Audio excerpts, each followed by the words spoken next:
Revenue మంత్రి come ఇండ్ల మంత్రి పొంగులేటి శ్రీనివాసరెడ్డి సారు గచ్చిబౌలి కాడ గడుతున్న సబ్ రిజిస్టార్ ఆఫీసు పనులు ఎత్తెట్ట నడుస్తున్నాయి ఏం కథ అని చూసేదందుకు పోయిండట. అటు ఇందిరమ్మ ఇండ్లు ఇటు సబ్ రిజిస్టార్ ఆఫీసుల పనులు బిరబిర అవుతున్నాయని అరుచుకున్నాడా అంటే ఏమో ఆడికే పోయి అన్ని ముచ్చట్లు అరుచుకుందాం పారి.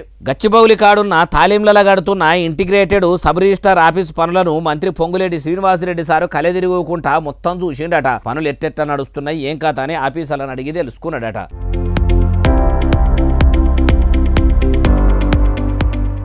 అయ్యా మంత్రి పొంగులేటి శ్రీనివాసరెడ్డి సారు, ఇప్పుడు గడుతున్న ఇంటిగ్రేటెడ్ సబ్ రిజిస్టార్ ఆఫీసు అయితే మీరు ఇచ్చుకునే కాంట్రాక్టు కంపెనీ అయితే గడతలేదు కదా.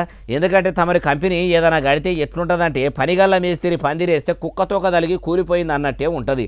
అట్లెందుకు అనవలసి వచ్చిందంటే మన మేడారం కాడ కోట్ల రూపాయలతోని అమ్మవారి గద్దెలు గడుతున్నాము. 10 ఏళ్ల దాకా చెక్కు చెదరదని అంటారు. కానీ జాతర అయ్యి నెల దినాలు కాకముందే గద్దె మీది రాయి కింద పడి ఓ బుడ్డపిల్లగాని కాలు కూడా ఇరిగిపాయి. సబ్ రిజిస్టార్ ఆఫీసుకు కూడా దినం వందల మంది వస్తుంటారు పోతుంటారు. కాబట్టి మీ కంపెనీకి కాకుండా వేరే కంపెనీకి అప్పచెప్పితే జర వాళ్ళన్న మంచి కంపెనీ సిమిటి సలాక కంకర మన్ను వాడతారు.